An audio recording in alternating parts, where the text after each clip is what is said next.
And we are live, Mr. Gracey Show 116. Yeah, baby. Hey. Let's go. I think it was 116 last week, wasn't it? I think it's 117. God dang it. We got to write this 117. down, man.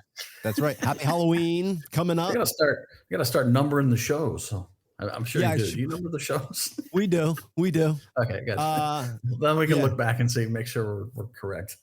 We're on the money. Yeah, the shows are numbered. Thank God. Otherwise, because we'll never get that right. Yeah. Good show today, Mr. Gracey. Yes, Lots sir. to talk about. Joshua James coming on.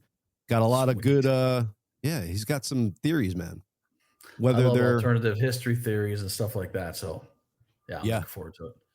Get ready to have your third eye mind blown. Yeah, I didn't know you were going to dress up. I should have got my Michael Myers mask out and fucking. Come on now. Good day, mate. Let's put another shrimp on the barbie, me pirate. Anyway, I don't think pirates were Australian. Come on, man. Yeah, all I can do. My only accent, me butt pirate. I'm a butt pirate from Australia, mate. Hello, the butt pirate. Sweet. Yes. So What's I was up, saying, Scotty Blackman. What up, Scotty? I was saying earlier, to tickle all y'all's fancy, I've been like trying to get some cool videos, but it's fucking up my algorithm, man. Oh, yes. I am getting some wacky tobacco shit over here. So let me just bring you folks into some of it. Oh, yeah, see what you're getting, buddy. Yeah, man. Is this on Instagram or YouTube or where? Yeah, I'm trying to keep it Instagram only because I don't want all my feeds completely fucked up. But let's start with this bad boy. Can you see that, Mr. Gracey? I can. Oh, God.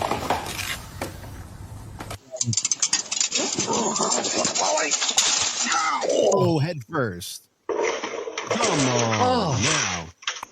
Oh. Like, come on. Oh, stepped off the wrong side of the ladder. Oh, Jesus.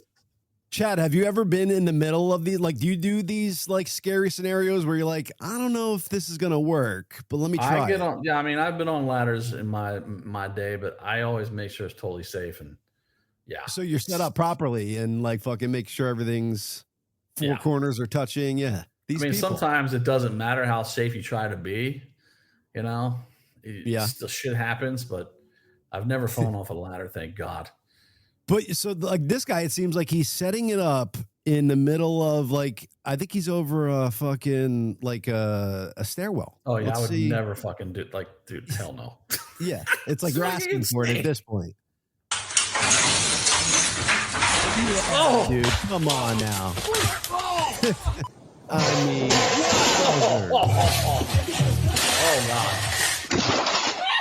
God. Okay, some of them. This guy. Alrighty then. Yeah, man. That's why I call handyman. Oh, dude. Oh, God. Oh. Here we go. Face. Oh, my God. Gotta love it. You gotta love that stuff. Yeah. Well, that's why. Yeah. Some of those cases, you should always have someone at the bottom of the ladder holding it so it doesn't kick out on you, because that's fucking, or make sure it's really stable. Or make sure you have the camera rolling so we could catch this and watch it and laugh at you. Oh, yeah. Oh, my goodness. I've been there, done that, though. Sometimes, I mean, I've never gone that far, but I've done some stuff where I'm like, I don't know if this is the best way to do it. And so far, knock on wood, I've not had any of those apps. Yeah, but setting up ladders on like top of scaffolding or over a stairwell, like nope, not doing it. No, I've always had this uncanny ability to go, if I do this, this could happen. Like just in life, I've always done that. Like, like maybe I shouldn't do this because this could happen. I'm like, I don't want to deal with that. I don't like pain. So you think before you act. My goodness. Yes. Yeah. Yes. People got to get on that train, the common sense train, think before you act train. Not that I do, because I never think before I act or think about what I'm going to say before I speak. So I just let the words just come out. All of a sudden, what in the mouth? What did you say? How dare you? I got another little good one for our president, man. Did the Trump dance? Like, can we, this guy? Yeah, man. I mean, not only is he solving the world's problems, but he's doing it. Like, if you watch this video, Chad, you were like, okay, if this was Biden, you're like, okay, something's going to happen here. He's on a small little stage here. He's dancing. He's about to fall off something. But let's see what our president does. How he handles this scenario.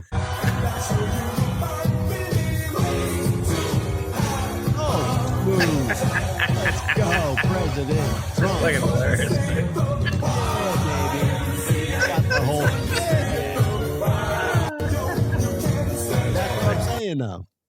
God bless. He's on a carrier. It looks like he's on a carrier on the hangar deck, but I think it was the USS George Washington. But if that was Biden, we'd be like, he's walking. Oh my God! Rope. We got to fucking like. No, you need a 12-foot wide, platform to safety walk net on. Yes, and a safety net. Yeah. Something to help him breathe, help him make his brain move, all that stuff. Oh my God. Yeah. Well, those 4 years, I would say, are behind us, but we don't know. We do not know. I don't think he's coming back, but no. Imagine. But Kamala's starting to talk about how she's going to run again. And this brings us into one of the videos I sent you. Fucking psychopath Newsom is trying to run for president. He was just on this NBA podcast. I don't know what the name of it, but it was, all black guys, and they're talking about NBA. I think that's you, Bobby. And no, I sent it to you. Well, yeah, Bobby, if you can pull it up. But he completely changed his cadence, how he talks.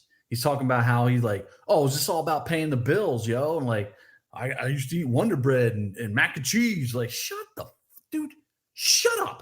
And why don't these people call them out on this? Like, they're clearly pandering to you, they're talking down to you, right? It's fucking sad, man. It's stupid. Yeah. Guy acts like he struggled. He was born with a silver spoon in his mouth. His dad was the lawyer for the goddamn Getty Trust. Give me a break, dude. Give me a break. Hello. And so I was out there kind of raising myself.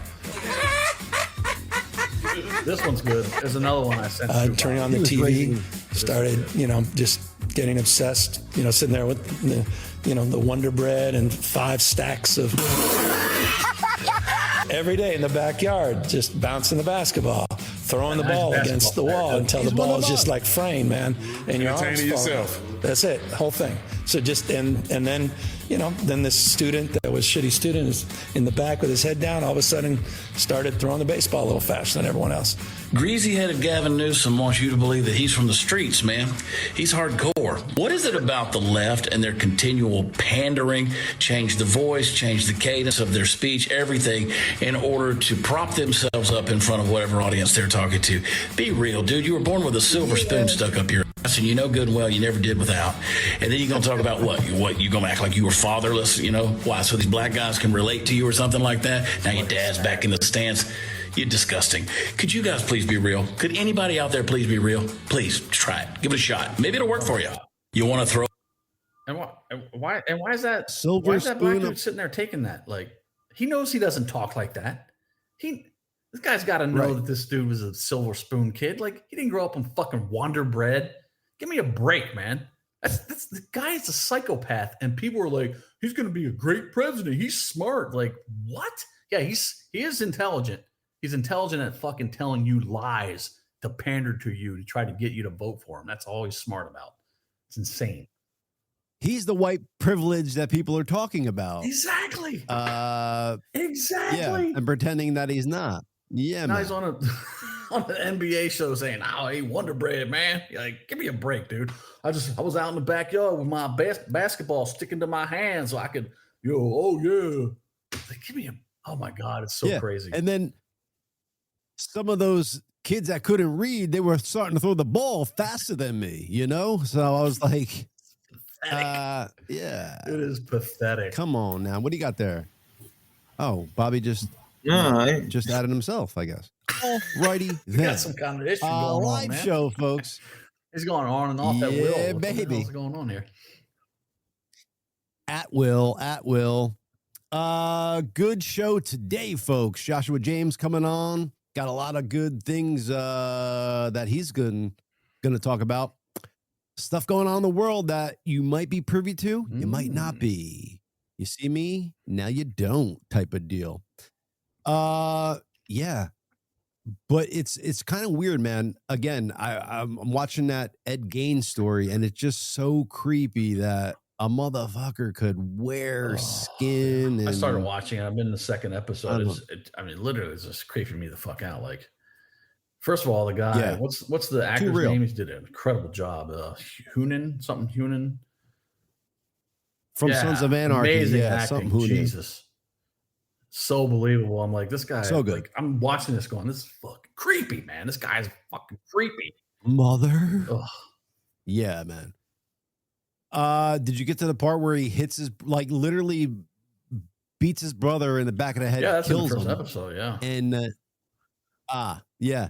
And then he's like, can you get up? What are you doing there, brother? Like, was he a low IQ? Because I don't know where it goes, because it seems like, did he not realize he killed his brother? Because I'm pretty sure you whack him in the back of the head, you see blood leaking out. Yeah, I don't know. Well, yeah, but that's what's weird about the whole situation is then because he leaves him in the barn. Well, I don't know I think some of it's not exactly how everything happened, but he leaves him in the barn for a couple of days, and then he drags him out and starts a fire and said he got injured that way. And then the coroner, and this is real, the coroner says, "Oh no, he died from asphyxiation, a heart attack." It's like, you didn't check. You didn't look at the back of his head where he busted his fucking head open? Like, no one saw that? Yeah, man. Good old that's how he got off for not murder. They could have stopped him right there if they would have done a proper that's autopsy. true. How many lives would they have saved at that point? So I think that coroner has some answers or some questions to answer. He's probably dead.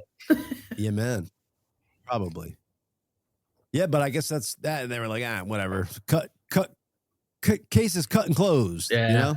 He's in a fire, died of asphyxiation. I think at that point he was kind of the town idiot, so people were just like, "Oh no, be nice to him." But I had no idea he was the inspiration for all of the Psycho, Texas Chainsaw Massacre. Yeah, the Buffalo Bill and Silence of the Lamb. Mm-hmm. Yeah. Hey, it puts the lotion on its skin. So creepy, dude. My God. The fact that, Jesus. And what do? You got to fuck with that guy in that situation. I'm like, yeah, but I'm going to put the lotion in the basket, buddy. Send it down. Well, Joe Dirt does that. Did you see Joe Dirt? It's an episode. There's a scene where he's in the pit. It's like, dang, I'll put it on, dang. Oh, that's funny. And he's going along with it, amping him up. That's awesome. Yeah, that's what you got to do. You got to fight fire with fire, brother. You know what I'm saying? Courtney's asking who's coming at you. We're talking about Ed Gain. He is the Ed Gain story on Netflix. Netflix Monster. Yes. Yeah, there's a bunch of I think they did one on Dahmer. They're so they have people coming up that they look like the person, like they inhabit the person. Yeah, Dahmer was great too. And what's the actor's name that played Dahmer? He's amazing. He does a lot of different stuff, but he was really good in it. I can't remember his name off the top of my head. You got to wonder though, diving into a role like that and like trying to like play that character, like does some of that come into you? You know what I'm saying? Do you embody some of that? Do you take some of that home with you? You would think so. You know, you gotta like learn all about the person and try to be them. So you'd think some of that would get into you, rub off, into your psyche. I don't know, man. Oh, Mike. Like when what was the guy playing Lincoln? He had people calling him Lincoln. He wouldn't use a cell phone, wouldn't use phones and stuff like that. Like he. Oh yeah, Daniel Day-Lewis is totally method. Yes, he's known for that. Like he is that character the whole time, doesn't change, doesn't come out of it. Jim Carrey did that on Man in the Moon when he played Andy Kaufman. Like he would Andy Kaufman. You had to refer to him as Andy. It was like what Dave Chappelle tells the story where he goes to the set and meets him. Because he's like always wanted to meet Jim Carrey. And he goes to the set and he's like, "What's up, Jim?" And they're like, "Oh, don't call him that." And he's all freaked out. He's like, "What do you mean?" Oh, wow. I didn't hear that. Yeah, he told that in one of his stand-ups. The story is funny. And then Jim, I think, went into because Andy Kaufman did this Tony Clifton character where he played like a lounge singer, like a drunk lounge singer or something. And I think Jim was like falling into that role as well while he's filming that movie and got into like something criminal going on. He had to go to court, and he went to court. Well, as Tony Clifton would do that. Dude, you know what's crazy about that is we were recording Part of Distance to Here in LA, and we took it like I was kind of friendly with Jim then. We were talking. So we took advanced copy of Dolphins Cry and stuff to his house and played it at Jim Carrey's house. And he had the congas that Andy Kaufman used. He had his actual congas in his house, which is crazy. Get the fuck out of here. Playing on those, and we listened to Dolphins Cry, a couple other songs. He was like, "This is cool." But yeah, we're all sitting in fucking Jim Carrey's house. On, man. Yeah. He's one of my favorite people. He's got fucking something opened in his mind within like the past 10 years or something. Yeah. I don't know if his creative side, his artistic side, but he's talking about like teacher headguns and shit and like fucking shit that's like way above my brain waves. The existential on us, which is interesting. Yeah. Yeah. The one of the interviews on a red carpet, he was at like some fashion show and the ladies interview him. She's like, "Jim, you look great." He's like, "Yeah, I'm not really here." Exactly. Though. Yes. It's like, what do you mean? This is not really, I'm not me. I don't know. Yeah, exactly. Yeah. He's like, "I could smell you, but you know." Back to that story. So he told us one of the things he did with Tony Clifton is he would smear Limburger cheese on his body. So he smelled horrible. Yeah. Oh God. So people would, wow. Like, oh my God. And he'd do that on purpose. So people would be actually in the moment, they'd be like put off by like, what the fuck is going on? This guy stinks. And then they have to talk to him while he's stinking like that. That's hysterical. Scotty wants to know if you played on the bongos. I did not. I've played butt bongos, but not those bongos. Dude. Come on, man. You could have played those bongos. We were all Andy Kaufman. Sitting there and we're in Jim Carrey's house playing one of our new songs. Like I wasn't going to jump up and hit on Andy Kaufman's congas. Yeah. They're fucking, it's like a iconic piece of memorabilia. And yes. All right, let's go to our guest here. There, Ed, not just you. You mean the guy who is live? Right. What's going on there? What's up, Josh? Joshua. Sorry. Joshua. How's it going, guys? Glad can you hear us? I can hear you. Can you hear me? Yes, sir. All right. Yes, sir. Welcome. Thank you. Glad to be here. Glad to have you on board, man. Electric Ghost. That's the moniker for Electric today. Gnosis. Gnosis. Oh, Gnosis. The G is silent. The whole Gnostic idea of internal knowledge, not relying on anything external or any authorities or churches or anything like that. Okay, cool. Just the internal knowing. That's Gnosis. And the reason it's Electric Gnosis, that's my moniker on YouTube and different places. It's just because I've studied a lot about electromagnetism and a lot about plasma, which is like the fourth state of matter. When it ionizes, when gas ionizes, it discharges glow and becomes plasma, what we know as plasma, neon. And I really, really have dug into a lot of that for the last 5 years and how that absolutely connects to everything, hence the term Electric Gnosis. So. You can call me Joshua, whatever. That's just my handle on YouTube, like the channel name and stuff. So cool. Well, we'll see where the calling goes. I don't know if I'm going to call you Electric or Joshua. We'll figure it out as it unfolds, man. Yeah, man. So you said 5 years ago you started to like dive into this subject. Was it something that sparked in your mind like out of nowhere, or what brought you to it? It was like during the whole COVID pandemic, you know, and everybody, you know, I mean, a lot of us went inside then and started like exploring ourselves and our minds and our own internal spaces. And during that time, I stumbled across this article, or I don't know if it was the YouTube video or the article first, but there was a researcher in Los Alamos, you know, New Mexico, one of the top secret government facilities that you know, kind of like Area 51, but Los Alamos. Dolce, yes. Yeah, right. And so there's a guy named Anthony Peratt, and he was a plasma physicist. Okay. So these aren't my ideas. These are me researching this guy, basically, once I found this out and making all these connections. But what he was doing, and the article that I read doesn't come right out and say this, but if somebody wants to find or link the article or look at it, you just have to search like Anthony Peratt, Aurora Z-pinch, and you know, it'd come right up.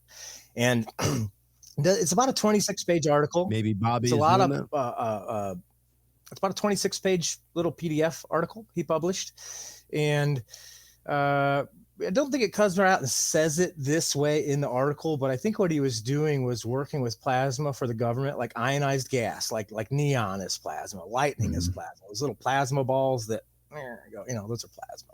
So I think he was working with ionized gas, electrified air, and simulating the magnetic field of our Earth, which has like a bar magnet. It almost looks like a, you know, a spider or an hourglass, depending on how many branches it has. You know, it's a bar magnet. And when this gas would ionize and go through these discharge phases, it would follow all these predictable patterns. There's terms like dikatron instabilities, Z-pinches. So a Z-pinch is, you know, the Z-axis, and these little toroids, these stacks of plasma, these donuts, kind of do different things within that Z column, and they pinch and filament and warp and compress, and that's why it's called the Z pinch, right? Okay. But so Z pinches, dikatron instabilities, little toruses and tori, and you know, the plasma column and different things like that. There's predictable patterns that happens when this in plasma physics with plasma discharge. And what he was finding is when it was confined to a magnetic field, there was a certain process that would go through, and basically would make like a cup on top, that inverse shape on bottom, like a bowl on bottom or a bell.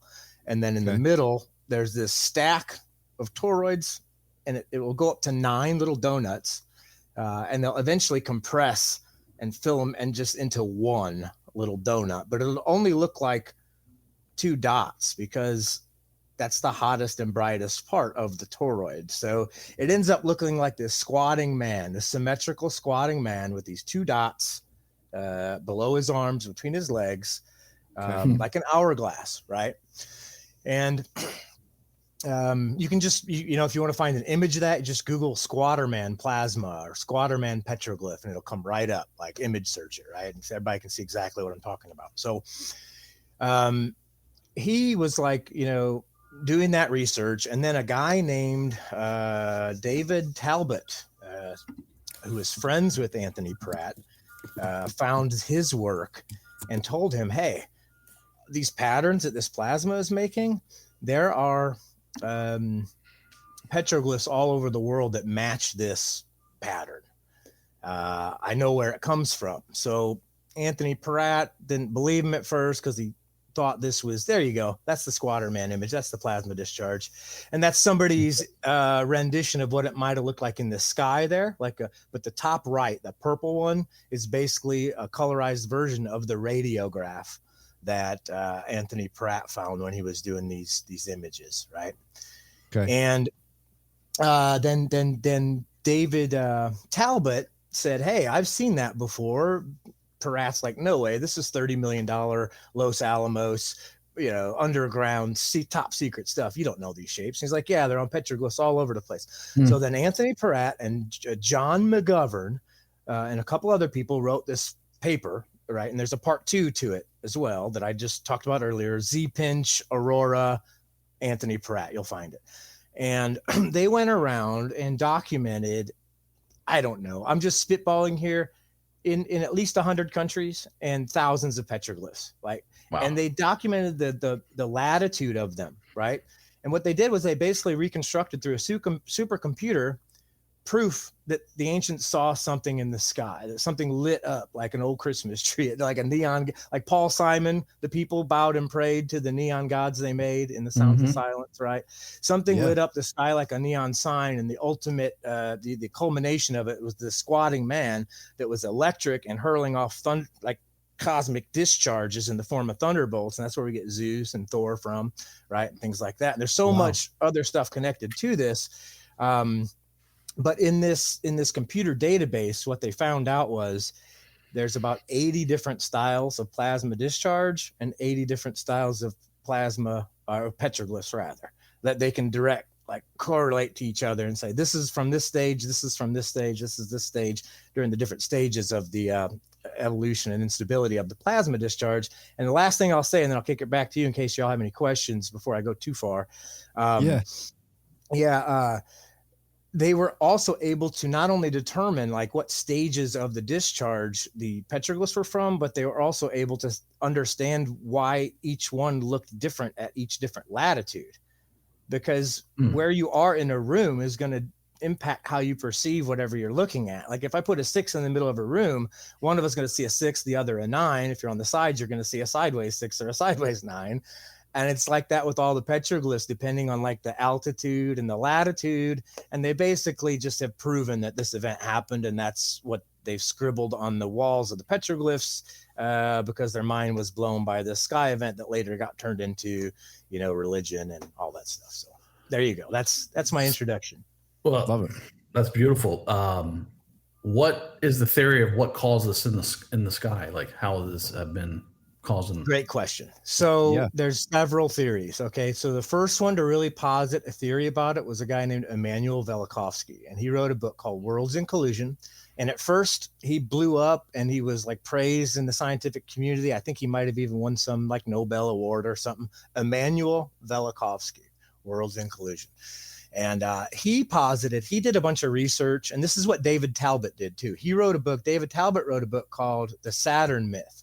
And both those two books kind of align, but Velikovsky was first. And Velikovsky went and digging into the Greek and the Sumerian writings about their gods and about astrology, right? And what he was finding was that the Sumerians, well, the Greeks were confused and baffled about what the Sumerians had written, because the Greeks were plainly telling us that the Sumerians, in Velikovsky's opinion and in Talbot's opinion, I haven't done this follow up, you know, I haven't learned Greek or learned any of this stuff to go back and look, but the Greek people were really confused because the Sumerians were referring to Saturn as Shamash and Shamash as the sun. So they were basically saying Shamash was Saturn and Saturn was the sun. And a lot of people just say Shamash is Saturn, but you know, the Sumerians were saying Saturn was our primeval sun. It was the sun before the sun we know now. And that ties into a lot of native myths about different suns in the sky at different times. And it ties into the Greeks have the whole thing about the age of Saturn and the golden age. And there's just a lot of things that tie into this theory that there used to be the planets, whatever they are, these wandering stars or whatever they are, were in an electromagnetic orbit above us, like but closer, so to speak. In my opinion, like a lot of these guys have a different model of this realm than I do. So you know, I'm going to tell you what they say, and then I'm going to give you a little bit of what I think too. So I think they're trapped in an electromagnetic orbit above us, and it's not like around us. You know, we're on this like snow globe or eye or torus field or turtle shell kind of like cosmic egg realm, right? And all these things are orbiting above us. And in the past, there was this alignment, possibly, is what David Talbot in the Saturn myth thinks. And Velikovsky, I'm not sure if he thinks the same thing, but I'm going to honor Velikovsky's idea. He thinks that Venus, according to the Sumerians, according to the Aztecs, according to all these ancient mythologies, my theology, probably closer to the truth than what has pushed as history, but they were calling Venus a comet. Like they were depicting Venus as a bearded star or a fiery star or a comet. Yeah, Robert. And Venus was birth, right? The birth of Venus, that painting of it shows Venus coming out of us like a seashell. And the seashell has 7 heads, just like a 7-headed serpent, just like the menorah. That's all plasma discharge. And we can get to that later. It ties into Revelation 1:12. But wow. they were viewing Venus as a comet back in the day, is what Velikovsky was saying, based on the Sumerian and Aztec stuff that he went digging into, and just a lot of correlations. And in the Bible, it says Lucifer fell. Okay, in Revelation or in Isaiah 14:12, it says Lucifer fell, and in Latin that was their term for Venus. Lux means light, and bear means bearer. So, is that Jay Dreamers? What's up? Hey Jay, love your show. Shout out Jay. Yeah, hey, yeah. And he's got a great channel. Anybody who hasn't seen it, big inspiration for me actually a few years ago, Jay Dreamers. So hope to get on a chat with him someday. He just did a TrutherCon down in Dallas. I seen him get invited to something in Texas, or he got to do a bunch of presentations. But anyway, so Venus in the Bible, Isaiah 14:12, Lucifer fell. Lux in Latin is light, and fer is bearer, like just like a ferry, F-E-R, like a carrier. And in Greek, that's phosphorus. Phos is light, and phorus is like fur, bearer, carrier, right? So Venus means light bearer. Lucifer means light bearer. Venus is the morning star. And what they're saying in what Velikovsky was saying is all these myths, like or histories in the Bible, like Lucifer or Venus falling and causing destruction after trying to be like the Most High, or like Phaethon in the Greek getting to drive his father's sun chariot, but then driving it too close to the earth and burning it, and then Zeus has to stop it with a cosmic thunderbolt. So basically, the way that all ties into Talbot is and Saturn myth is he thinks that there used to be an alignment at the magnetic pole in my eyes, it's in the center, right? Because if you cut a magnet, you cut it as many pieces as you want, you always get 2 new poles. Where did the original pole go, right? What you're seeing is actually a field, right? And that magnet is the center. Everything away from that center is south. Do east and west, you go in a circle. So I think we have this, the North Pole is actually the center pole, and it's like the axis mundi, and it aligns with the North Star, but it's actually the center. And there was an alignment with much closer and lower in my eyes than they are now with, and this is describing like Velikovsky and Talbot combining what they thought as one possibility to your answer. I have more ideas, but this is just their take on it, right? Is that Saturn, Venus, and Mercury were all in an alignment, and one was in front of the other, and it looked like an eyeball, right? And that eyeball, the way plasma discharges, it radiates, right, patterns, and it would look like an iris. And like there's certain numbers that when you look into Birkeland currents, plasma physics, there's certain numbers that it will radiate into. Like the max is 56 dots in a Birkeland current, and then it'll go down to 4, right? But in geometrical ways, mathematical ways, repeating patterns, right? Yeah. So one concept is that they were seeing this, like that's the eye of Odin, or the all-seeing eye, and it casts this light down that looked like a pyramid, and that's where the all-seeing eye on top of the pyramid comes from. These are just ideas. I'm not saying this is true, right? Just something to chew on. And that Venus at one point fell from that alignment and got too close to the Earth and exchanged its electromagnetism, like thunderbolts with the Earth, and caused the air, the gas in our sky, to ionize on a level that was really just hard to imagine for anyone, right? Because if you're familiar with like lightning, right, that's plasma.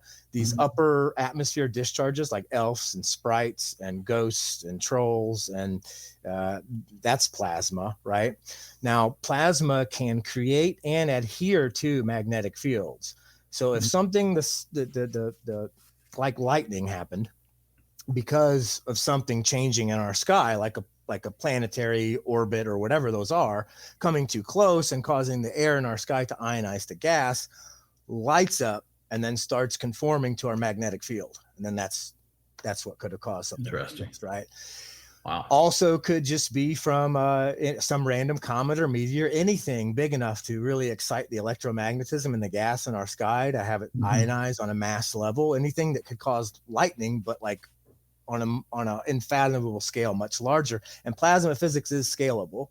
Or it even could be something to do with just a natural cycle that has something to do with the black hole sun or black like hole natural, sun. Won't you come wash away the rain, or some kind of natural electromagnetic reversal, right? Because there is a north, and away from the north is the south. But how it happened if that would reverse? And I guess as Jimi Hendrix say, what if 6 was 9? What if 6 turned out to be 9? You know, right? Yeah. But so that's one cause. I'll kick it back to you because I can get really long-winded. My other question was, do they have an idea like when they saw this, like how many years ago? Because I'm starting to think about. I mean, I'm sure you're familiar with the Younger Dryas event, right? Did they see this around then? Could that comet or whatever hit the Earth, in theory, could have caused this kind of, I guess, formation in the sky? Is that a possibility? Well, yeah, and there's lots of theories on what could have caused, the Younger Dryas. I know the leading people, like I think Schock thinks it's like Robert Schock, who's done a lot of great work, like a coronal mass ejection, and then I think Randall Carlson thinks it was like a meteor or a comet or something. Right? Yeah. Who knows? But I will tell you this, okay? I've been fortunate enough, and I don't know how. Like my buddy Robert Hayes put me in touch with you two, right? But random people have just seen my work. Random people just see my work and put me in touch with other people, and it's amazing. I'll tell you, I recently featured a work on one of my videos of this guy named Bill Petrie, who's done a lot of good work connecting petroglyphs and plasma. He saw my video randomly that I made on YouTube and liked it, sent me an email, and then sent me 3 books that he wrote. And one's about the Easter Island script, and Robert Schock's done a lot of great work comparing that to the Nazca lines and the plasma discharge shapes, right? And I also got put in touch with, probably, and no cap here, I'm not trying to brag or anything. I'm dumbfounded and grateful and humbled that all this is happening. And I'm just giving people information that other people have put out with my own little spin on it, and not hiding that at all. No. But I did talk with probably the person who knows the most about this stuff and that is living right now. Anthony Pratt is deceased, but somebody who worked very close with him is not. And somebody put me in touch. Godfather, by the way.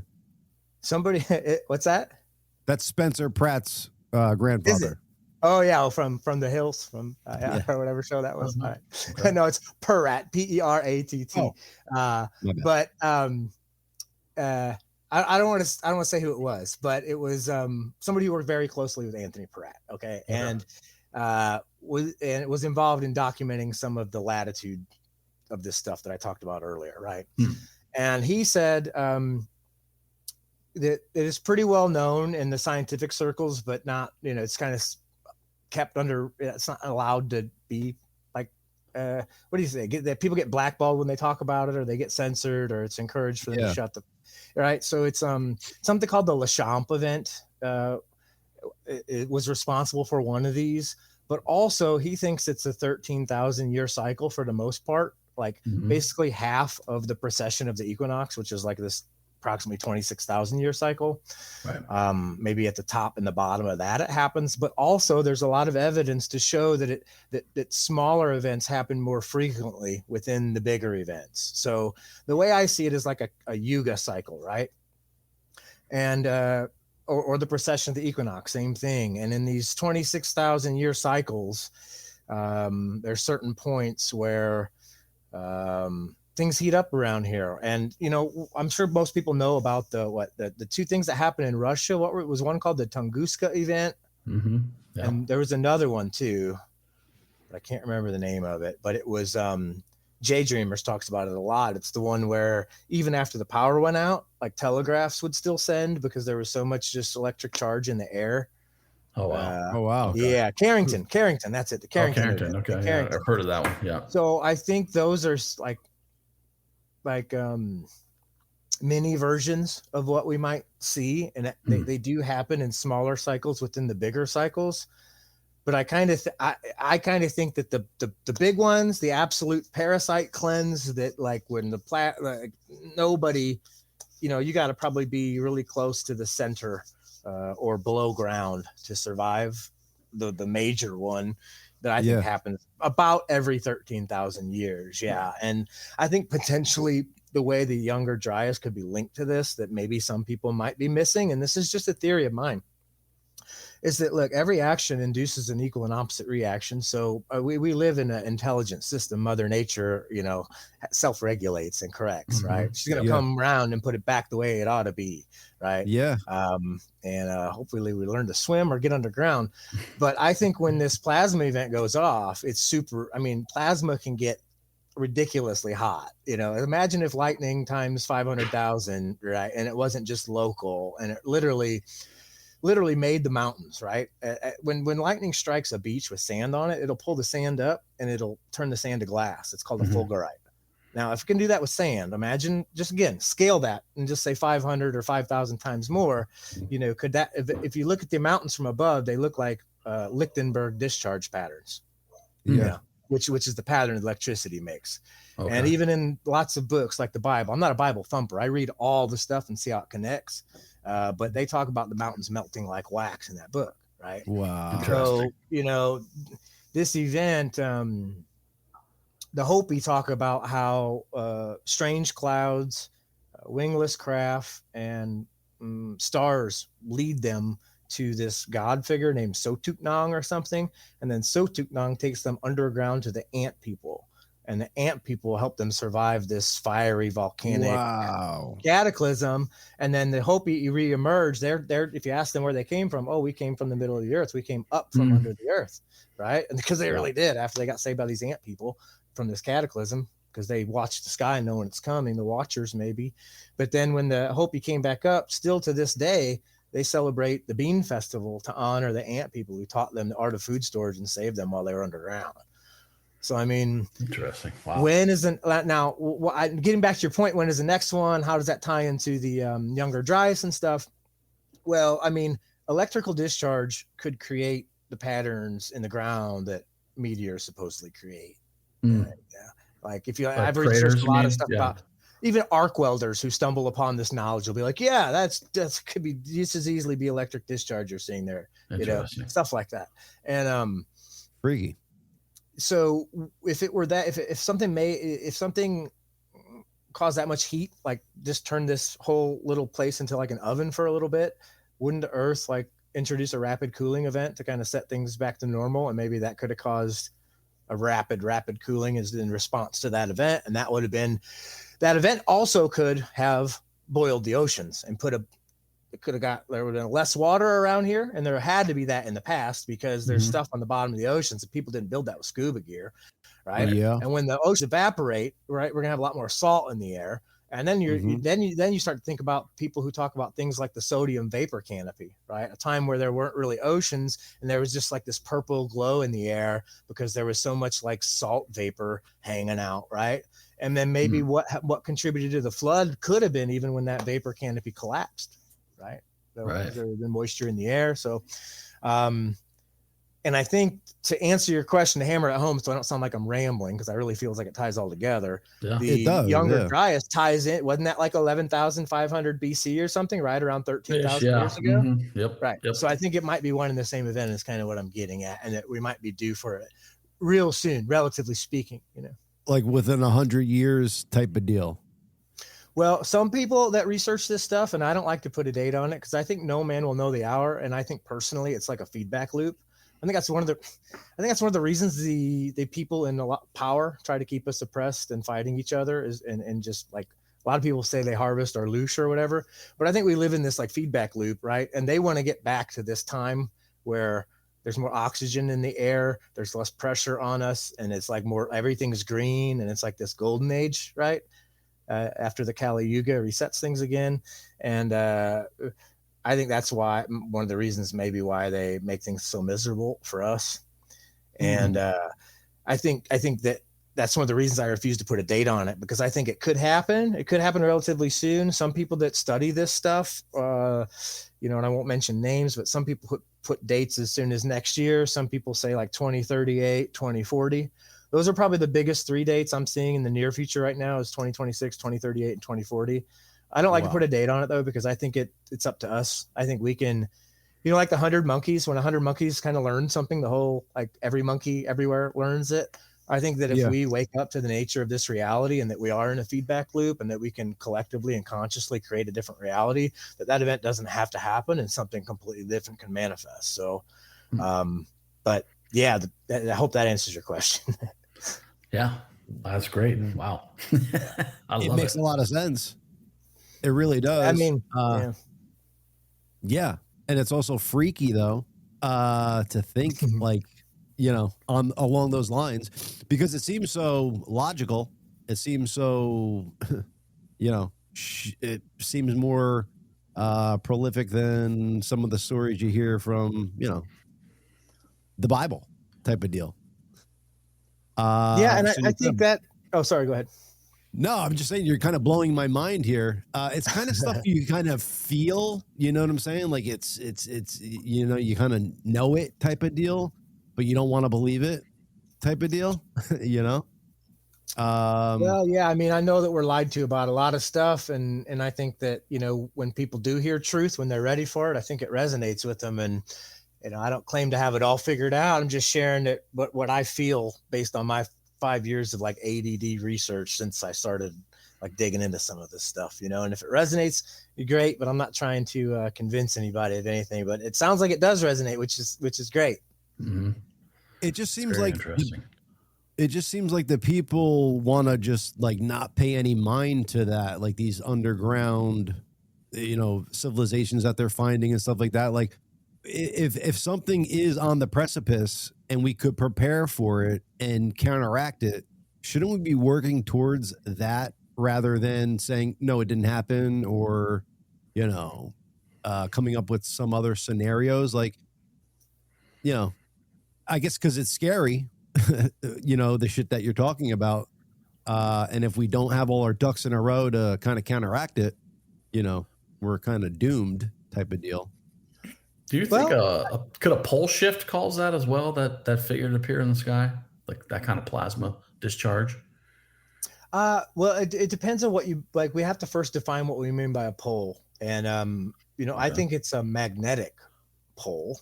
And I don't think there are poles plural. I think it's a magnetic pole. Like I said, if you cut it, no matter how many times you cut it, it produces a brand new magnet with north and south poles on the new chunk. So where did the poles go? Right. It's a field. It's the center of it, emanates this field. Like Ken Wheeler does some great work on this.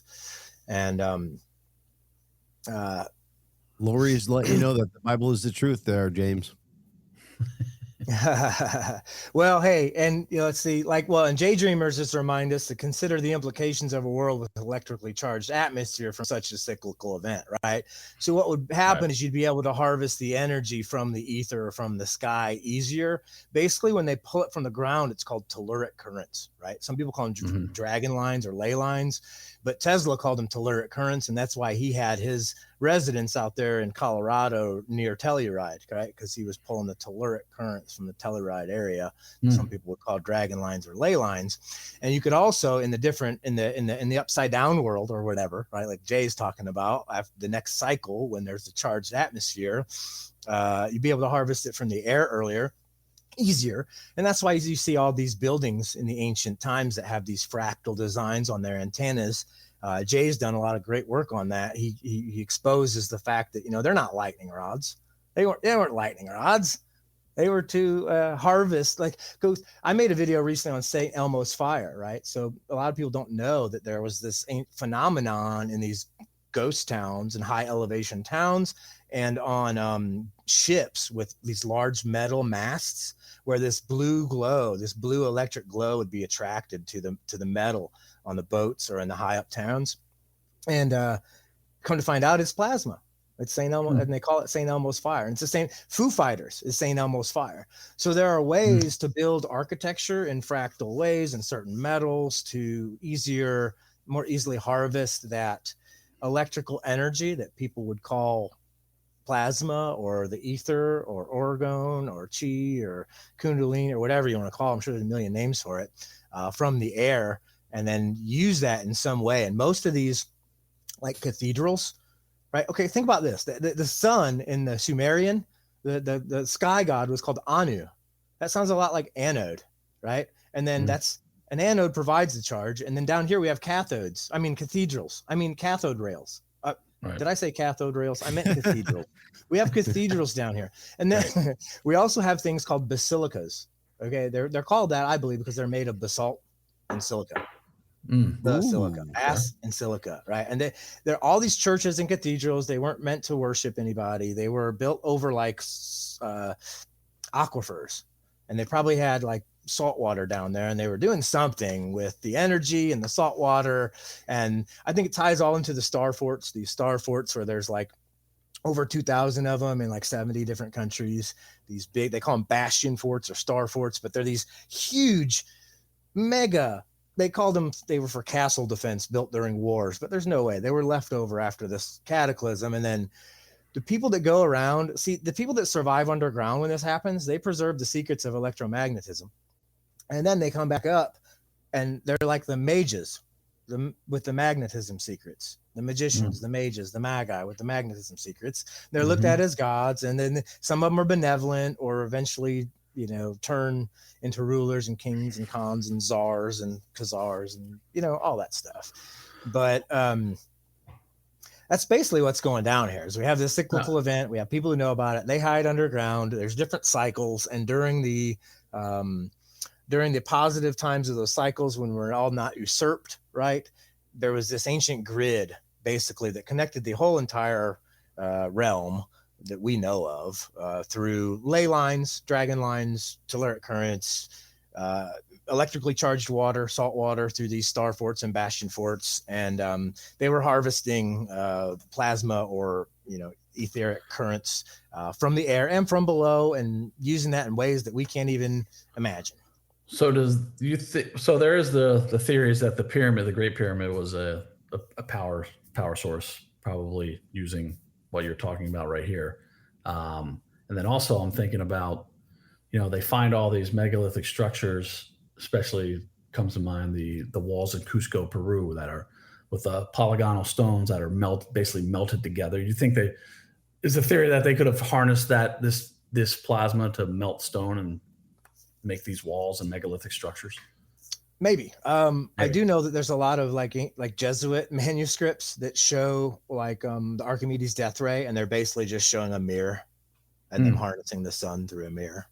Now, do I think they could have had these plasma weapons in the past? Oh, definitely. If they were harvesting it from the air through fractal antennas and channeling it to different places through these, you know, star forts and stuff, and probably wireless and all that. That's probably, you know, to go back to what Jay was talking about. He makes a great video too about probably the armor, like the knights that wore the armor and stuff. Like, it doesn't make too much sense that they fought in that stuff. Like, if you really, really think about it and watch, if you really have an open mind and look at it, it was probably to protect them from a different kind of charge in our sky, like a Faraday cage, like a mobile Faraday cage. Right. So you wouldn't get zapped when you're walking around, right? Interesting. Wow. But I'm sorry, what was your question? I kind of got off track there. Oh, I was asking if you kind of subscribe to the theory about the Great Pyramid being a power source. Yeah. Sorry. So yes, they found stuff way below that now, right? Like pillars and columns and anything that's, you know, made out of some kind of geopolymer is probably made out of that specific geopolymer. They were doing something with it energetically. Yeah. I don't know what, but again, there's like evidence that there were aquifers and they're doing something with water and something with electricity and water in there. Sure. And in the stuff in Peru, I do think that there's a lot of evidence, just like I talked about how the cataclysmic electrical discharge may have created mountains, right? Like through like the Fulgurite process, pulling Earth up to meet the charge, right? Positive and negative, anode in the ground, right? The ground. And so I think there's a lot of evidence that a lot of the world that they tell us is also like natural formations is actually like heat damaged geopolymer. Like what aren't mountain ranges caused by electrical discharge. A lot of it are, for lack of a better term, melted or vitrified natural structures that one might call, or architecture, which one might call a natural structure, or a mountain, an isolated mountain here or there. But with Cusco, with Peru, what I think they were doing, and I think that anywhere where you have those nubs, those nubs they have on those. Yep. I stumbled upon a comment, because anytime I watch an interesting video, I always read the comments just to see if anybody's throwing something out that I might not have thought of. And there's people who are actually in construction that do construction with geopolymer and use bags for the mold, like bags instead of like wood molds or whatever you normally use. They use bags for the mold, and the geopolymer goes in like it's like cement, but it's wet, right? So the nub is where the water pooled to collect and drain out of the bag. Okay. Is what they're saying based on their own personal experience of doing construction like that. I guess my question is, where does Adam and Eve fit into all of this? Oh boy.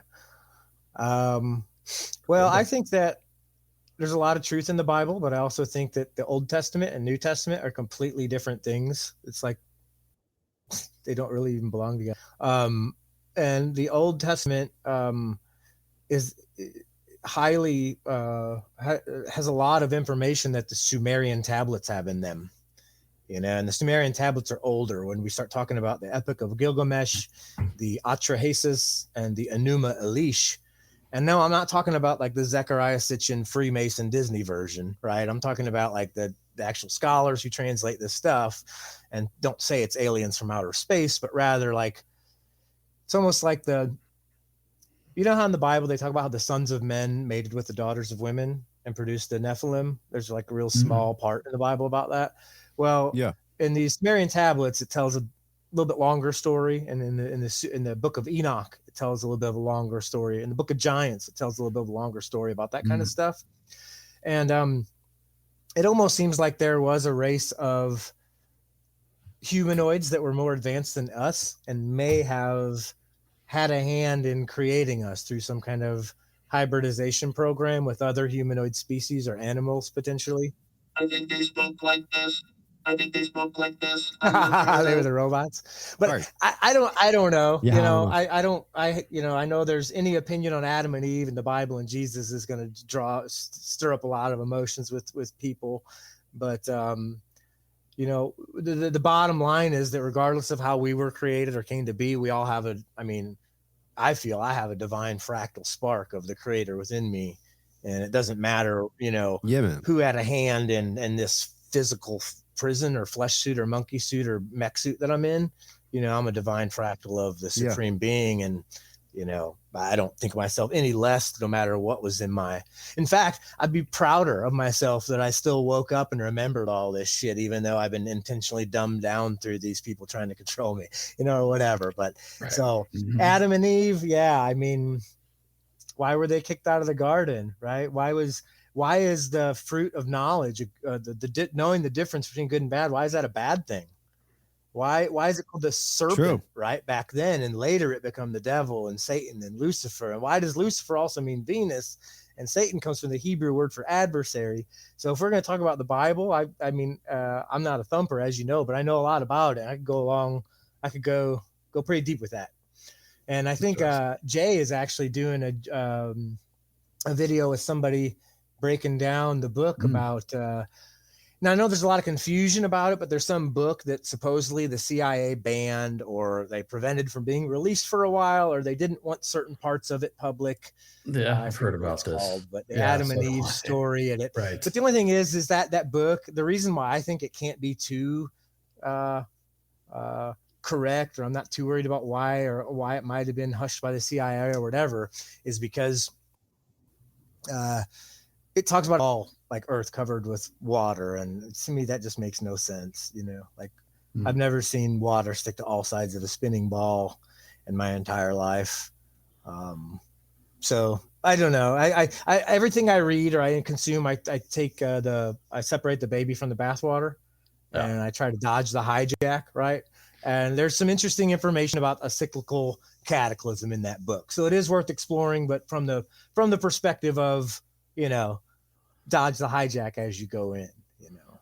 And so you're pretty convinced that the higher powers that be on this planet don't want us to know any of this, because you wouldn't mention that gentleman's name before because he could get in trouble with these people. Is that we're talking about, like, CIA or like the people that are part of a club, right, and that are born into that club can't speak about this stuff, or they end up, you know, dead around doorknobs, right? So if I remember, Chad, you played drums in live, right? Mm-hmm. So let's just tell. I'm gonna tell a little knowledge I know about people like Chris Cornell, Chester Bennington. Both of those ended up hanging on doorknobs, right? And they called it self-induced, right? We also have at least maybe 11 others that I can think of: Kate Spade, Anthony Bourdain, David Kin, Michael Hutchins, Avicii, and a lot of those people had spoken out against trafficking, human trafficking, or underage, like in PDF files and stuff like that, right? Yep. And all of them ended up like hanging on a doorknob. Yes. You know what I mean? Like, go try to do that sometime and see how easy that is. I bet you can't do it if you tried. Right. You know what I mean? So that's obviously a calling card they have to say this person talked about some stuff that they weren't allowed to talk about. They were part of a club. They spoke and they got silenced. That's what it seems like. So that's the signature from this club. Like, don't talk or this happens to you. Like, right. Exactly. Got it. Right. Okay. Like something like that would be my right. And but I think that if you aren't in the club and you just figure this stuff out, you're kind of allowed to. You might end up knowing too much and having too much of a platform, and somebody might silence you. I will tell you this, that I know through my source that Anthony Peratt, the government wanted to basically take over all his plasma as his computer database and his research. And they offered him a tenured position at, like, I think it was the University in Pennsylvania, some university in Pennsylvania, a tenured position there, if they would allow them to take over the research. And he denied it, right? And then basically anything after that he tried to publish, or his associates tried to publish, didn't get the attention and respect, and it was kind of silenced. It was kind of brushed under the rug. Right. So the reason I don't mention the gentleman's name is because of this. I asked him early on in our conversations if I could, like, make content about this stuff, and he said, no, because there's going to be the way, if you tried to interpret it and present it, it would be a mix of partial truths. And, it's like he just thinks everything out on YouTube is junk. Right. And from my perspective, it's like, hey, if I present it in a way where it's like, hey, do your own research, but like, this is really interesting stuff. You know what I mean? This is how it comes together for me. Then there's really no harm in it. Right. And so we ended up having a falling out because, hey, thanks, Jay. Appreciate the compliment. I'd love to chat with you sometime, brother. We'll do some content. I'd love it. Anyway, cool. 2 years into my 5 years, gracious too, making 2 years into my 5 years, I started watching his stuff, here. and I think I binged all his Truth in Movies, which is great work. And cool. I'm gonna check him out for sure. Besides like Anthony Peratt and Velikovsky and David Talbot and David LaPointe and some people I found before Jay, he's been one of my biggest inspirations and motivate. Probably the reason I got confident enough to start a channel, because I saw how good it's doing. So anyway, this is great to have Jay tuned in and giving me compliments. Sorry guys if I'm gushing, but no, this is just exciting for me. All right. So anyway, I think that they get silenced. Yeah. And the reason I didn't bring his name into it is because I didn't really have permission to make our conversations public. And sure, that's fine. Yeah. So I'm not talking about anything specific that anybody couldn't find if they went and did their own research into this stuff. So nothing he told me that anybody else couldn't find, I'm not bringing in it, I'm not giving his name. But I think Wise really, if you pay attention, you can figure out who I'm talking about. But leave it at that. Fair enoh. Yeah. So you got some fishing to do, finally was enough about him. Figure that out. He was putting me down and like making me feel bad and kind of insulting me for my theory on the shape of the Earth, right? That I wasn't convinced that it was a spinning water ball like NASA tells us it is. So, and like all the Masonic and Jesuit influences have wanted to shove it down their throat, and every painting about when they were telling, it shows that image. But anyway, we won't get all into that because I know it's a divisive subject, and I don't like to divide. I like to unite. But that's just the story of how I talked to him, why we went sour, and why I don't mention his name. Cool. I get it. Makes sense. Again, yeah, I don't want you to think like flat Earth is a thing that we just throw off the table here. It's just, it'd be a lot to keep under wraps. Well, and I don't think it's flat. That's here. Kind of a simplification. I think it's more like a snow globe, or like an eye, or like a double torus, or like a turtle shell. And every ancient cosmology had that depiction of Earth. None of them thought it was a spinning water ball. And that's enough. I don't want to insult anybody by how confident I am in the way I view it either. And maybe that's just a subject to talk about on another episode if you want to have that chat, but we should probably stay away from that in this chat, just because it's a long way to nowhere, when really the goal is just to tie in all the things that we agree about and connect to this plasma stuff, right? Mm-hmm. Yeah. Agreed. Yeah. So you're blowing my mind. Thank you. Great. Thank you. I was going to say that, right before you came on, I listened to Joe Rogan a few episodes ago, and he was talking about how, I guess, I don't know if it was in China, but they found a skeleton or a skull fragment or some kind of fragment that dates humans back another 500,000 years from when they thought they existed before. And that as you're talking about this possible 13,000 year cycle, I mean, I think it's highly possible that there's been advanced civilizations many times over that have just been wiped out, start anew, and we're just the latest one of those. Oh yeah, definitely. And if most of the way the narrative goes on these old civilizations that achieve some kind of greatness is, I don't know what happened. Where'd they go? It's a mystery. Right. They just vanished. They up and left one day. Well, no, I'm sure that, like, if you've ever gotten into the idea that our timeline has been messed with, not like in a esoteric way, but in like, it's not really the year they say it is, because there's people like Gunnar Heinsohn and Anatoly Fomenko who have basically proven through astrology and astronomy and through stratigraphic geology, analyzing layers of geology, that there's no way that 700 to 1,000 years have been added to our timeline, and they basically repeated all these stories. Like if you look into like a Roman stuff, there's these names that repeat. There was this king named this, and then 600 years later there was a king named this, and the same thing happens all over the place. It's just like they get lazy and start repeating the same thing. Right. But what really busts it is when you turn back the clock above us, because it's a sky clock above us in the heavens, and you read what they were writing about up in the sky at the times of these events, and then analyze the geology, the layers of human occupation, so basically 700 to 1,000 years have been added to the timeline, right? Huh. Okay. I never heard that one. I'll check that out. Yeah, look into Gunnar Heinsohn and Anatoly Fomenko. Fomenko is actually, he co-wrote it with one of them was a chess whiz and one of them was a math whiz. Okay. Fomenko and whatever his partner, and then there's a guy named Gunnar Heinsohn who does some great work about the stratigraphic stuff. Holy Testicle Tuesday there.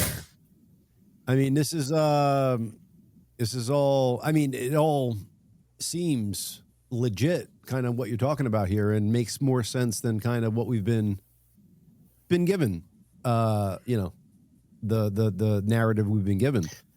But it's a lot to digest. And you got to wonder why people wouldn't be like striving to figure out the truth rather than, make up other things. They're basically taught not to. They're basically So listen, our school system is not a school system. It's an indoctrination system. It's funded by the Rockefellers, right? And they want us just smart enough to do some stupid jobs for them as financial slaves, but dumb enough to not realize what's going on, right? That's the whole deal. They teach us how to think, and I'm sorry, what to think, not how to think. Yes. Right. If you're always kind of like, I remember I felt stupid when I had to ask a question, you know, when something didn't make sense and I tried to question it and the teacher didn't know, and you just felt discouraged from doing that kind of stuff, and like, you know, discouraged from standing out. And it's really about forcing people to conform and not question things and obey authority. Yeah, it's. Well, here's my question though: is this civilization getting to the point where they're going to have those people? So in other words, they're not going to need people to think anymore. They're just going to have the robots to dig and plow the earth and do everything. And then just their ideals will be the ones, you know, on the earth, and the robots will be doing the jobs that we're doing now, and we're not needed. Yes. Do you get what I'm saying? It's a little bit terrifying, isn't it? They'll have their, yeah. Well, man. So you were talking earlier about how what I was talking about was terrifying, right? But I think that your version is more terrifying, and I think that it's obviously that's their plan, right? They want us to be in these little 15-minute cities, and just eventually just tighter and tighter and tighter and tighter and tighter and tighter and tighter until they don't need us and they can replace us all with robots, right?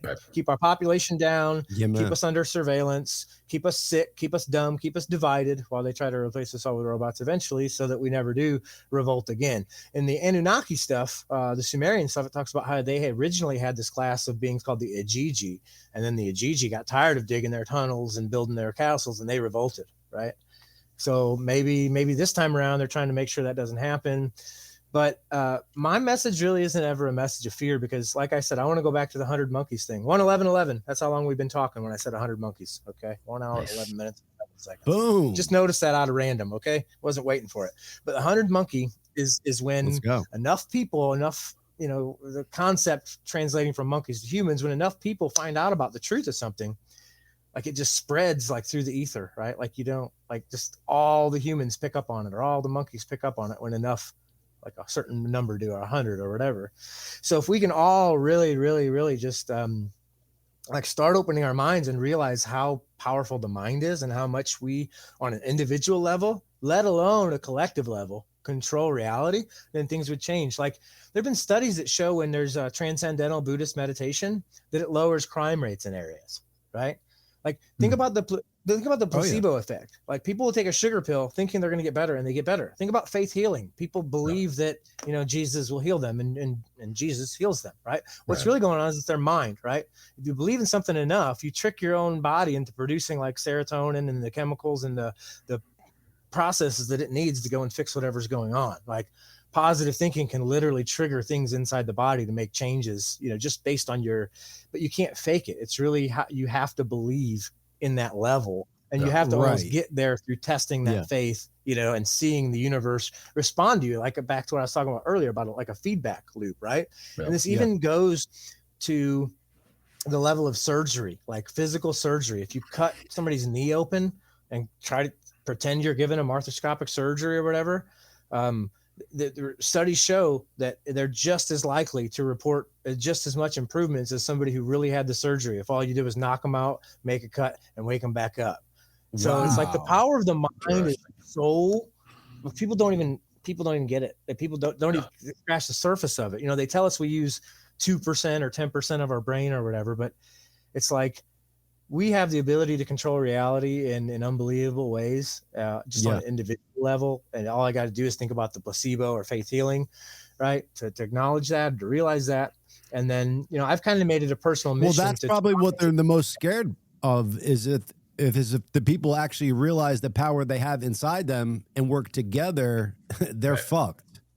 Because we have all the tools and resources we need right here. We could all mine together, but they come up with these ways to devise and get us off the paths and divide so we don't, and make us reliant on technology and all these things that probably we don't need, and they're distractions. Shoot, I know, you know how important it was for China to get rid of Tibet, right? I mean, the monks in Tibet, man, there was so much ancient knowledge in that area.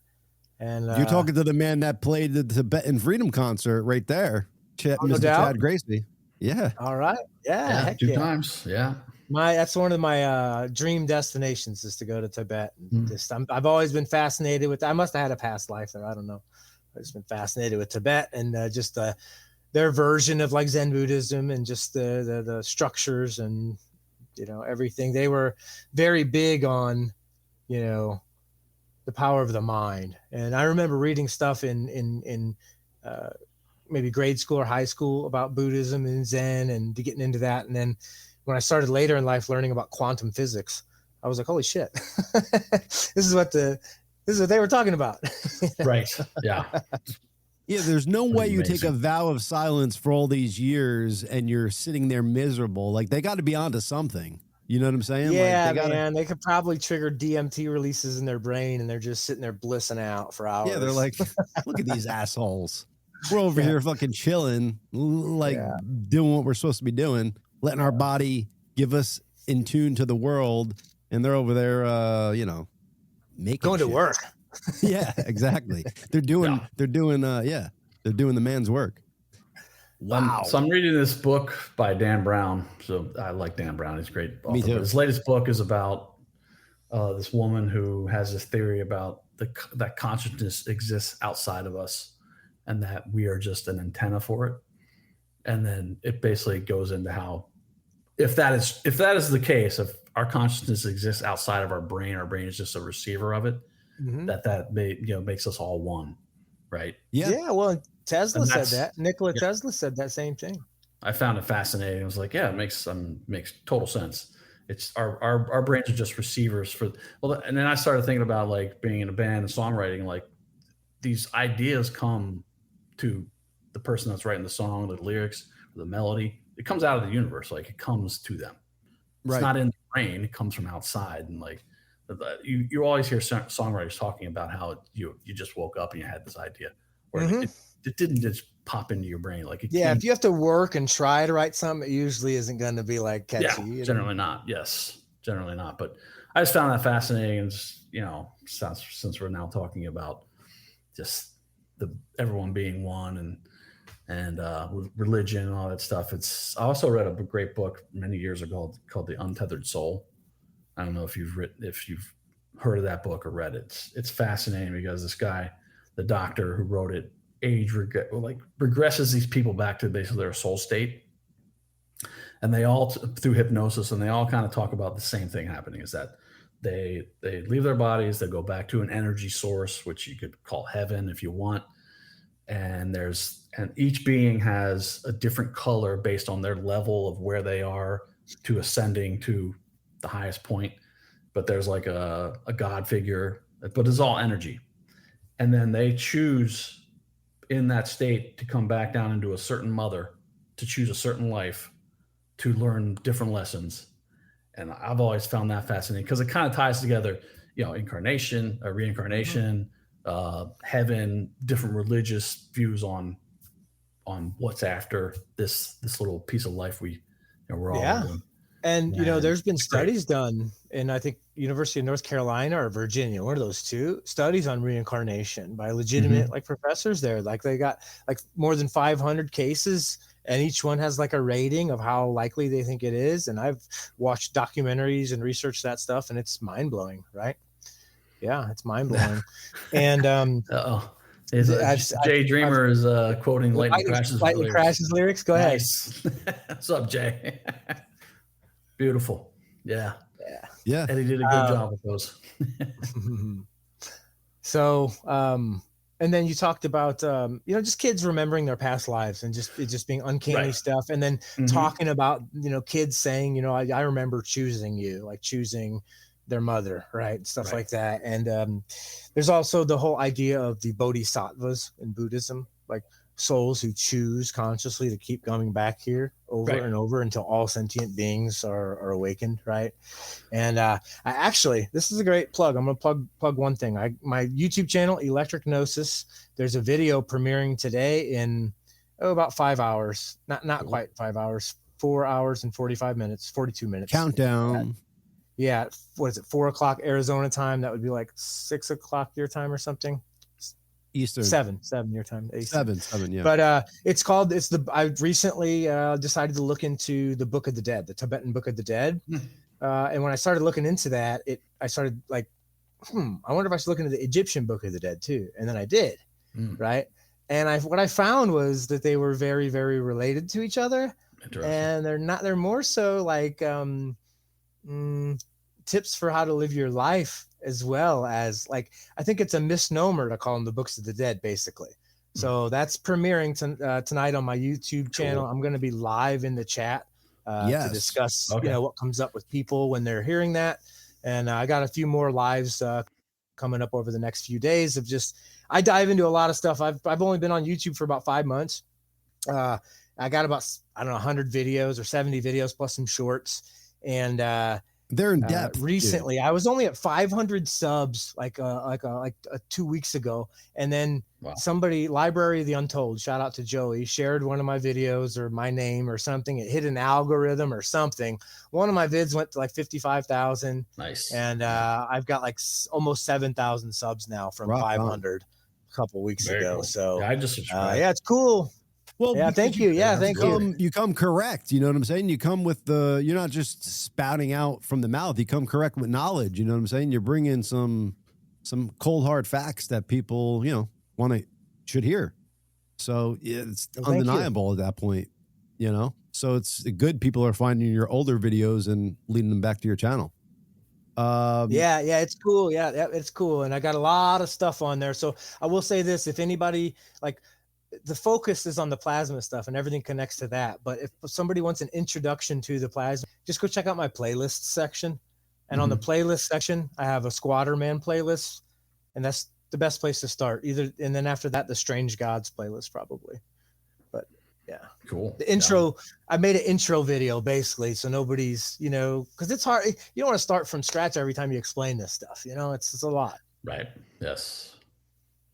But if somebody has the basis, it allows for much more easier connections. They can start to see it in the religious iconography and understand what it means in all this tribal art and stuff when you point it out then. So anyway, yeah. Very cool. Yeah, rock on. A lot to unpack here. We're going to have to bring you back on because you got a lot of good things going on there. I like where your head is at. I like that you're diving into all these things and making it make sense, basically. As opposed to, theories and all that jazz. You're drawing lines, dots to lines and all that jazz. Thank you. Yeah, trying to connect it. Yep, trying to do my best. Thank you. And I'm just fascinated that that's the beauty of the internet, is that you can get all information and all that stuff, and people like yourself can get the information out there and allow people to go on their own journey into stuff. You're not saying like this is gospel, as some people do, but you're saying, hey, this is my take on it, and here's my points, and they seem pretty valid. And I'm on board, man. I like people who come correct and come with knowledge and come with everything that you're coming with, as they say. Gotta get my little comedic stuff out there every now and again. Me matey. Yeah. But dude, yeah, Mr. Jack Sparrow. But yeah, man, we're gonna have you on again. I think you awoken a bunch of things in my brain. I'm sure a bunch of stuff in the audience's brains as well. And we'd love to have you on for another chat again. So thanks for coming on. And awesome. Yeah, it was a pleasure to be here, and y'all got my email and other ways to get a hold of me. So when you're ready for round 2, if anything comes up that you want to ask about after you think about it some more, I'd love to be on again. It'd be my pleasure. Awesome. And 100%. And then we're going to put everything in the description down below, but just tell them verbally where they can find your YouTube channel. Yeah, YouTube. It used to be called, it's called Electric Gnosis now. But if any of you subscribed to me before, it was called Orpheus Christos. But it's Electric Gnosis is the YouTube channel. And then I will say this real quick. I did get banned recently from YouTube from posting for 7 days right after I started going crazy in the algo. They pulled 3 of my vids down. They were on investigating the androgyne nature of people in the public spotlight these days. Are you on Rumble? Are you on Rumble? That's what I was going to say. That's what I was saying. So some of those vids are getting uploaded to Rumble, where I'm at Electric Gnosis on Rumble as well. I recently changed my name to Electric Gnosis on BitChute. Some of the vids up there. And then I'm also on Patreon, and I give a lot of free stuff out on Patreon. There's a free tier. But then, some people want to have a chat with me, like one-on-one every month. And I offer tiers for that too, or they can, sign up for different tiers. But I'm not trying to gatekeep any knowledge or sell any knowledge. Everything I give away for free. I cite my sources. And if people want something more that I'm willing to give away for free, like want to pick my brain one-on-one or early premieres of some of the videos, there's ways to do that, and I don't feel guilty about that because I'm not gatekeeping or making anybody pay for knowledge. So, I do have a Patreon. Yeah, that's what's always sincere. That's what I. Jay Dreamers just subbed to my channel. What a way to conclude it. I'm going to throw my hands up at the squatter, man. Great. I love it. Hey, Jay. Yes. All right. Cool. Shout out to Jay Dreamers. Thank you again for coming on, my man. We're going to have you on again. A lot of information to unpack there, man. Go check out his YouTube page. Peace. That was a lot, Chad. That's great. Bobby, great guest. Yeah. Awesome. Absolutely. Bobby, you did something well for once. Bobby said he's trying to get the other guy on that he mentioned, the Joey guy. So good. Get it going, Bobby. Yeah. But yeah, I mean, there's a lot of shit there, man. And a lot of cool things that made sense. Let's see what Mitch Collins has here. I worded that incorrectly. The Nephilim were the offspring of, oh God, don't make me angelic beings. God, I'm sorry, Jeff. Mitch, I just was hearing about this too, where they were mating with human women. Yeah. Yummy. Do we have any hybrids coming out of there? Well, that's one of the theories, is that we are hybrids. The human races are hybrids. Appreciate you, Jay Dreamers. Seriously, good stuff. Thank man. you, Jay Dreamers. Thank you for the sub too. Yeah, I subbed to you as well, so I'm going to check out a lot of your stuff. Thank you. We got a lot of shit to dive into. What a gracious Tuesday there, man. Bobby, let's get on here, my man, and good guest, dude. The one. I'm glad you guys enjoyed that, Bobby. Awesome. Yeah, man. How's everybody doing? Doing well. Brain overload. Yeah, but all stuff you kind of were thinking, right? You know what I'm saying? All stuff. No, I'm not overloaded. I'm just more fascinated, because it's just a lot of stuff that I've had bits and pieces of through different, the whole Robert Schoch thing, Randall Carlson, just a lot of the stuff that we kind of talked about was awesome. Yeah, great. Like he said, with the plasma figure though. So, but I had seen that petroglyph before. So when you put that on the screen, I was like, fuck, I've seen that. And of course I was going to say, is this a petroglyph? Because, and of course you went right into it because I've seen that as a petroglyph. So I didn't know where it came from. So that's awesome. Yeah. That was cool it's the plasma event. It's a plasma event. Happens every 13,000 years, apparently. It's part of a cycle.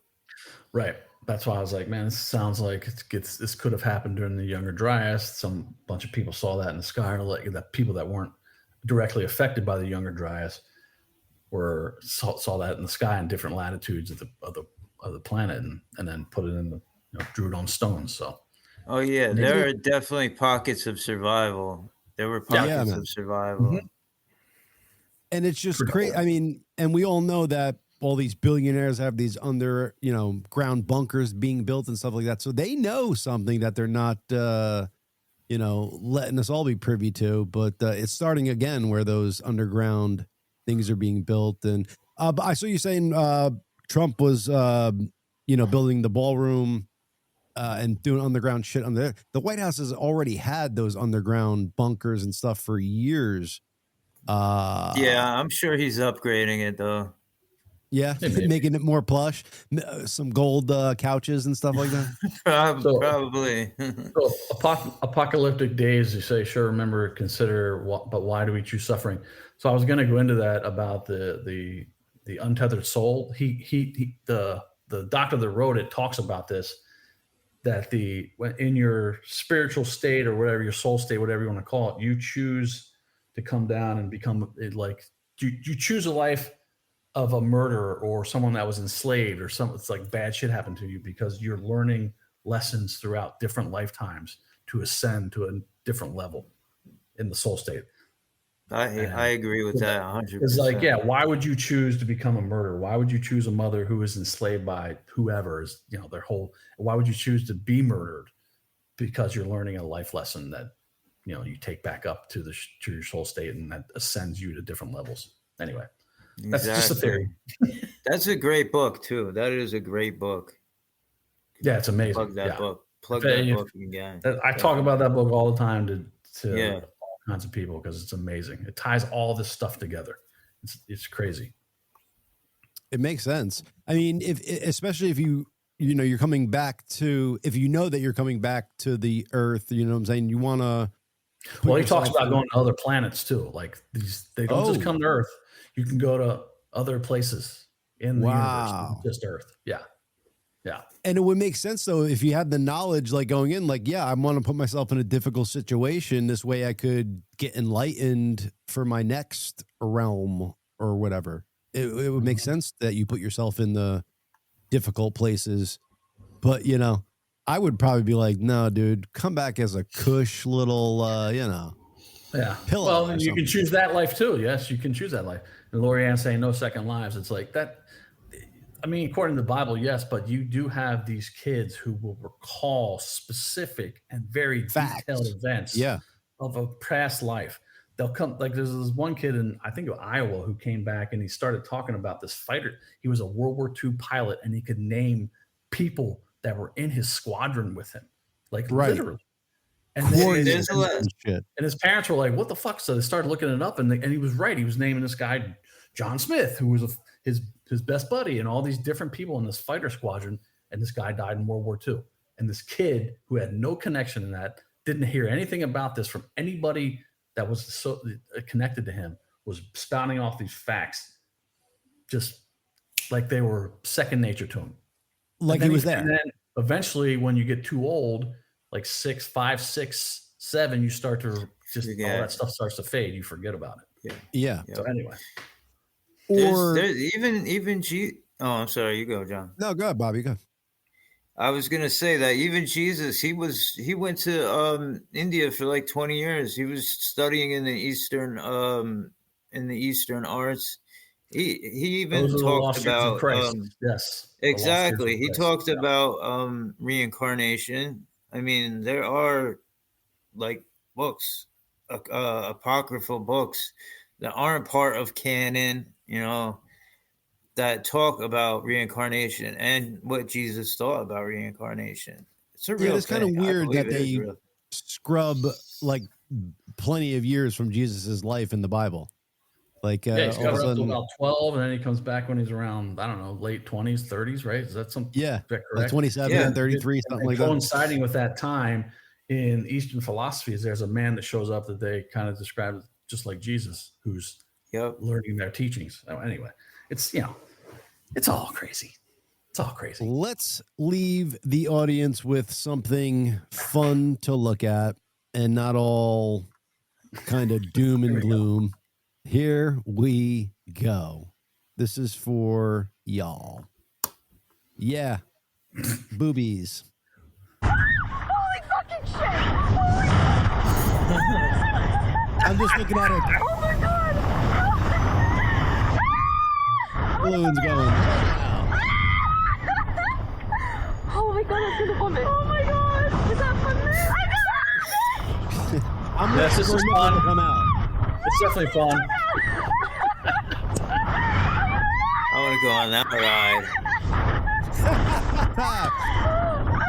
Oh my god! Oh my god! Yeah. This is so long. Now, Bobby, do you believe in gravity now? Oh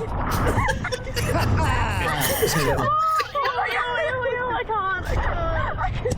Oh my god! I didn't even scream. Those boobs are certainly not flat Earth. They're round and like globes, as far as I'm concerned.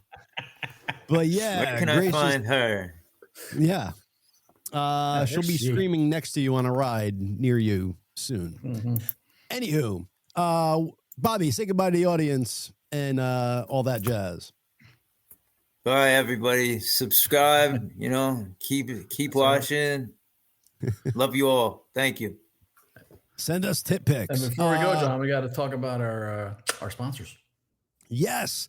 Oh my goodness. Let's go, Mr. Gracey. How dare we not? I had pulled up a bunch of this type of jazz. I had talking points and I lost my talking points. But if you scan that QR code, folks, you can go to ericjavits.com, oldglory.com. Old Glory is where you get a bunch of iconic rock and roll memorabilia. Eric Javits, of course, all your great fashionista and fashion stylings, great hats. They got some scarves, some wraps. And then my personal favorite, Good Feels seltzers and drops, baby. You want to feel good? Go to Good Feels. Good Feels. That's it. Scan that QR code and get our discounts. You guys get anywhere from 15 to 20% off. And I promise you next week I will bring on the actual talking points so we could let you know verse by verse what they want us to be saying about them. But yeah, go to our sponsors page, scan that QR code. Beautiful. Karen says, asking if I saw her comment about Von Dutch. No, what about Von Dutch? Von Dutch is coming back, baby. It's back. That's right. I'm bringing it back. I got a rhinestoned Von Dutch. Oh, you're wearing a Von Dutch. I didn't even fucking notice till now. Man. I'm bringing it back. Studded up here there, Chad. We had a good friend of ours from York that worked at Von Dutch, the store down in Melrose back in the day, and so we were all Von Dutched out when it was cool back then. It's coming back, man. Coming back, baby. Vaughn Media, thank you for coming on our show and checking us out. Yeah, thank you. Jay Dreamers, everyone, Apocalyptic Days, everyone coming in from YouTube. This is freaking awesome. Yeah, thank you for checking us out. Go check out our Flat Earth episode with Flat Earth Dave. That was a fun one way back in the day. Yeah. Gotta bring that maniac back on again. Anything else for the audience there, Mr. Gracey? I think that's it right now. Just like, subscribe, and comment and follow, all that good stuff. And share it up. Share this page. Share our channels. Sharing is caring. That's right. We going black, baby. Oh, happy Halloween, people. Happy Halloween.